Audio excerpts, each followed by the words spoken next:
Bom dia, pessoal! Tudo bem?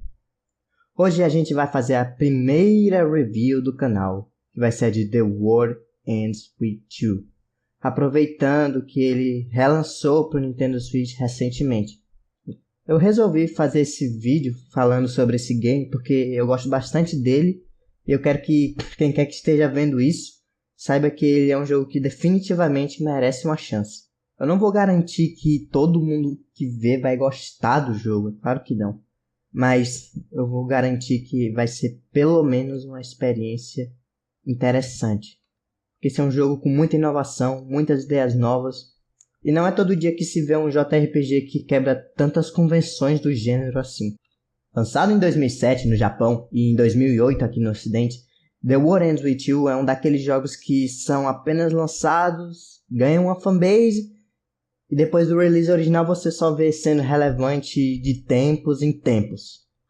O jogo não foi nenhum estrondo, mas foi bastante bem recebido. Para mim, ele é uma das maiores pérolas do DS, e olha que jogo o DS não tem pouco. O vídeo pode conter spoilers medianos, mas eu vou tentar manter eles ao mínimo. Então vamos lá.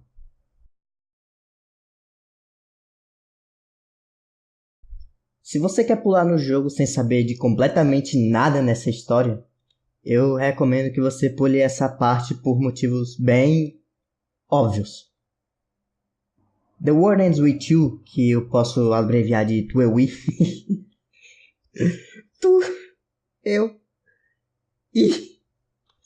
ocorre inteiramente no distrito de Shibuya, uma espécie de lugar onde várias subculturas pop japonesas se encontram. Nesse jogo a gente acompanha a jornada de Neko Sakuraba, um garoto antissocial e com amnésia,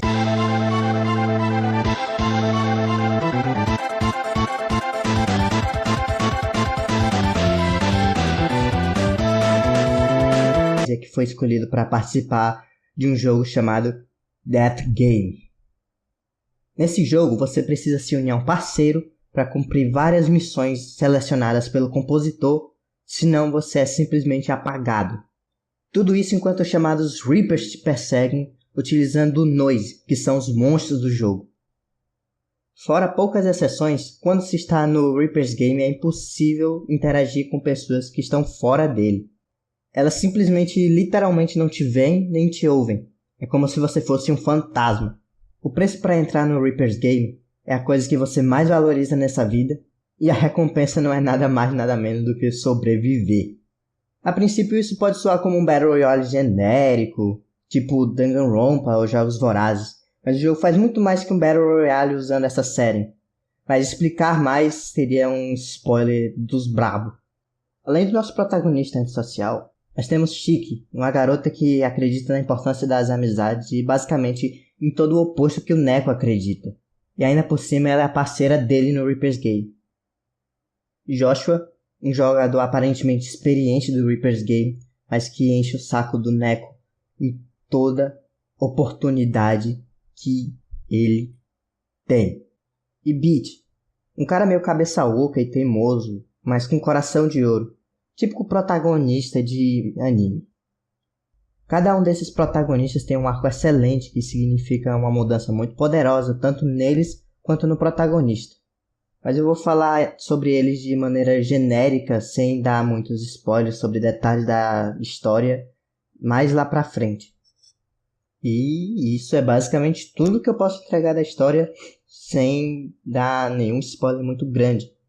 Não que ela seja recheada de plot twists absurdos, mas cada detalhe dela vale a pena ser visto como se fosse da primeira vez. Então vamos logo pra parte 2. O gameplay de The World Ends With You é basicamente uma obra-prima. Não estou querendo dizer que ele é perfeito, mas ele tem uma lista enorme de ideias geniais que destacam a gameplay de basicamente todo o outro resto do gênero JRPG de ação. Então vamos por partes. O primeiro grande diferencial dele são os controles. Aqui você pode controlar dois personagens, um aparecendo na tela de cima do DS e o outro na tela de baixo. Você pode controlar o Neko usando a touchscreen e a Shiki ao mesmo tempo usando os botões ou os direcionais. É um esquema meio bagunçado, mas é bastante divertido. Eles usam até que bem esse esquema de controlar 2 personagens ao mesmo tempo em telas diferentes. Com o Neko você usa comandos de touch para ativar os vários pins do jogo, que são basicamente poderes que você pode trocar à vontade num menu dedicado para isso. Cada pin tem um comando de ativação diferente. Alguns podem ser ativados com simples toque, outros riscando o Neko ou um inimigo, deslizando as tiles pela tela que nem um doido, ou até mesmo soprando no microfone. Na tela de cima você usa os direcionais para definir a direção em que o personagem de cima vai atacar. E também há sempre uma espécie de minigame, que você usa para ganhar estrelinhas que você usa em ataques especiais, os chamados Fusion. Golpes poderosos que ocupam a tela inteira e recuperam um pouquinho de HP. O HP dos 2 personagens é compartilhado em uma única barra, que se esgota de baixo para cima quando você apanha na tela de baixo, e de cima para baixo quando você apanha na tela de cima. Se as 2 partes vazias do HP dos 2 personagens se encontrarem, Game over! Então você não pode apanhar demais com nenhum dos 2 personagens. Mas se controlar os 2 ao mesmo tempo é demais para você, você pode deixar o parceiro de cima no Auto Battle e ficar focando só no Neko mesmo, que ele é a parte principal do gameplay. Além dos pins, a customização vai mais longe, com as roupas que os personagens podem usar, que mudam certos atributos dele na batalha. Até aqui nós já temos um sistema bastante sólido e bastante customizável, mas ainda nada extremamente fora do comum. Mas esse jogo conta com opções para deixar a sua experiência completamente customizável. No menu principal, você pode decidir a dificuldade das batalhas no jogo. Quanto mais difícil, mais HP os inimigos têm e mais HP eles tiram a cada golpe. Mas além disso, o drop deles muda. Normalmente, os melhores drops são nas dificuldades mais difíceis. A cada batalha você pode escolher entre 1 a 4 encounters. Quanto mais encounters consecutivos você enfrentar, mais chances de drop os inimigos vão ter. Dá até para decidir o nível que os 2 personagens vão ter. E quanto mais abaixo do seu nível máximo, maior a chance de drop também. Uou! Pra que tanto artifício para aumentar a drop rate de item? Por quê? A resposta é simples. Alguns itens mais raros podem chegar até 0,5% de chance de drop. Isso é tipo 1 a cada 200 batalhas. Isso é um negócio absurdo. Ou pelo menos é se você não usar todos esses multiplicadores de drop rate para conseguir certos itens. Isso conserta um dos maiores problemas que eu tenho com o gênero JRPG, que é o grinding. Grinding é quando você repete a mesma tarefa o tempo todo para conseguir algum fim. Por exemplo, você ficar batalhando igual um idiota contra os mesmos inimigos para conseguir certo item. Então para upar porque o chefe do momento é muito difícil. Esse tipo de coisa. A ideia é estender a duração do playtime do jogo. Grinding é normalmente uma tarefa maçante e repetitiva que você não vai querer fazer. Em certas ocasiões é até divertido, mas na maioria das vezes absolutamente não. Eu não vejo um problema inerente na intenção de estender o playtime para quem é louco por completionismo. Na verdade, os meus jogos de JRPG favoritos são extremamente longos se você quiser coletar todos os itens ou esse tipo de coisa. Normalmente eles são.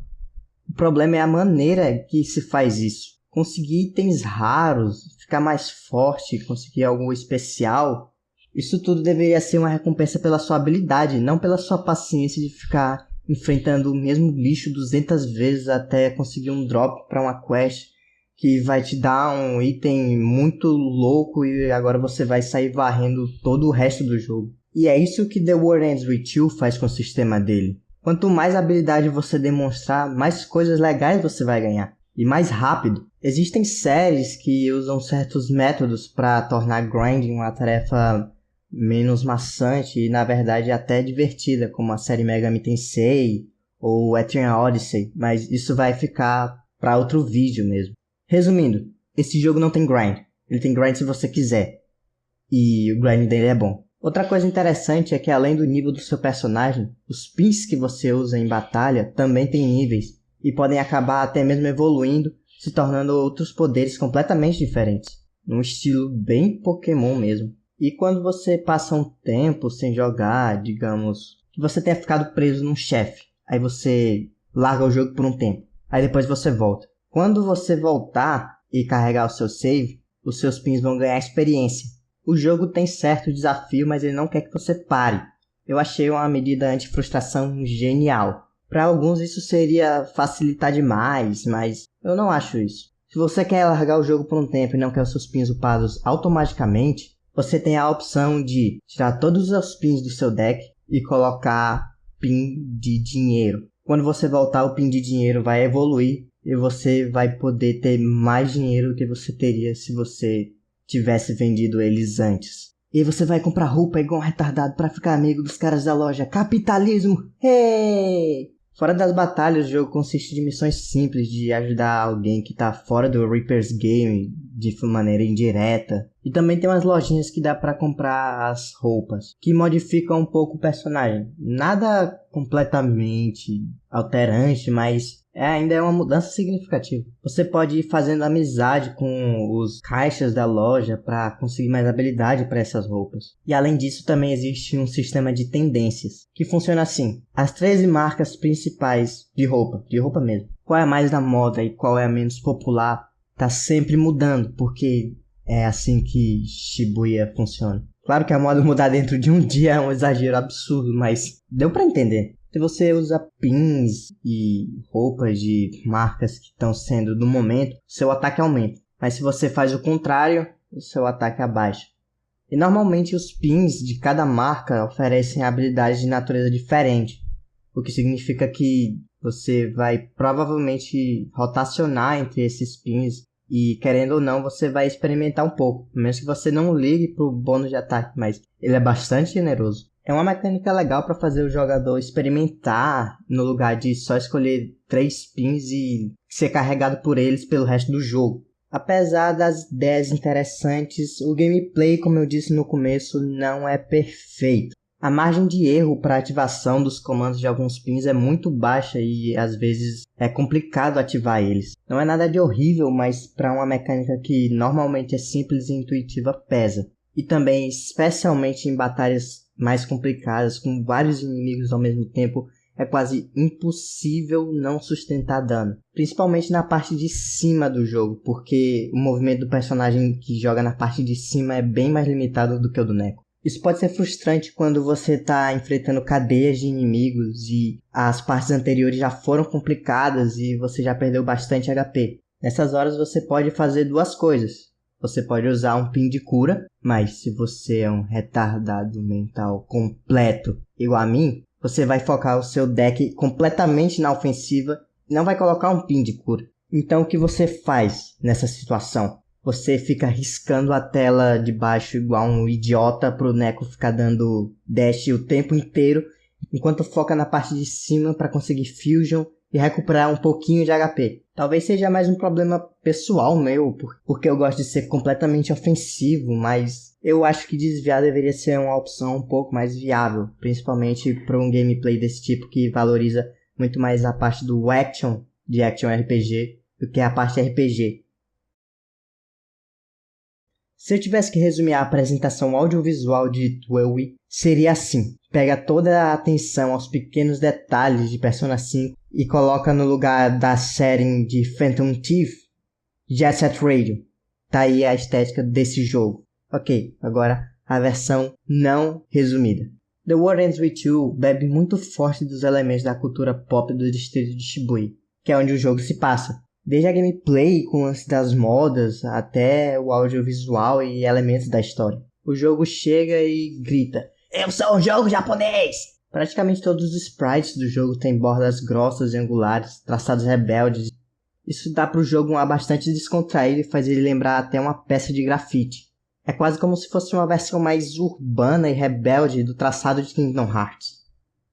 Que inclusive os dois jogos compartilham do mesmo artista principal, Tetsuya Nomura. Olhando solto assim, fora do contexto do jogo, pode parecer um pouco caricato demais para algumas pessoas. Os personagens têm tronco fino, proporções estranhas, e pernas e braços bastante magros. Plot twist, The World Ends With You é na verdade uma história sobre pessoas anoréxicas. Mas dentro do mundo bizarro e caricato de The World Ends With You, funciona muito bem, pelo menos na minha opinião. Alguns cenários são desenhados numa perspectiva completamente bizarra, dando um efeito até meio de cubismo. Ok, isso não é cubismo nem ferrando, mas foi a coisa mais próxima que eu consegui achar uma comparação. Algumas partes do foreground ocupam uma boa parte da tela, poluindo ela um pouco, meio que de propósito. Existem momentos em que o jogo está visualmente super populado ou bagunçado, mas isso é para refletir a bagunça que realmente é o distrito de Shibuya. O estilo que o jogo adota para diálogos pessoalmente me agrada muito. As sessões de conversa são curtas, porém frequentes, e ocorrem com um visual meio visual novel, e o jogo não fica te jogando parede de texto uma atrás da outra. Ele não tem aquele problema de certas visual novels em que os personagens não têm muitos retratos para emoções variadas, então ele fica jogando texto em cima de você. Um problema até que comum é que às vezes o balão de fala pode ficar por cima de alguns personagens. Eu acho que eles consertaram isso nas outras versões que não são de DS, mas na versão que eu joguei acontecia e incomoda um pouco. Não muito, mas um pouco. A trilha sonora é bastante impressionante. Não só a maioria possui vocal, como também abrange uma gama bem variada de gêneros, tipo J-pop, até rock e hip hop. O número de temas de batalha é impressionante, e como eles variam entre si, nenhum fica muito velho assim. E as músicas fora de batalha variam de acordo com o momento na história e o lugar onde você está. De modo geral, eu acho que a apresentação de The World Ends With You é um dos maiores triunfos que ele tem. Ok, pra mim essa é a parte de longe mais importante do jogo, porque que eu considero ele uma pérola, e não só um jogo excepcional. No início do jogo, o Neko era um cara que se fazia de arrogante, que achava que as pessoas irritavam ele, e que conhecer os outros não valia a pena.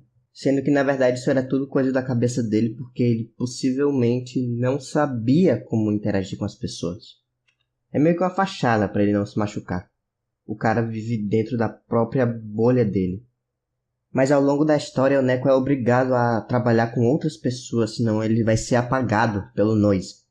Isso é meio que acontece na vida real. Se você não está disposto a interagir com as outras pessoas, se você prefere se isolar, um dia você vai perceber que você foi apagado. Você não vai ter marcado a vida de ninguém, você vai passar por essa vida como se fosse um fantasma. E a angústia disso dói muito. Eu não sou nenhum juiz de sofrimento alheio para ficar dizendo isso, mas para mim ter dificuldade de se adaptar e de fazer amigos é menos doloroso do que não ter ninguém. Se você continuar insistindo, mesmo que você tenha dificuldade, uma hora você vai achar alguém.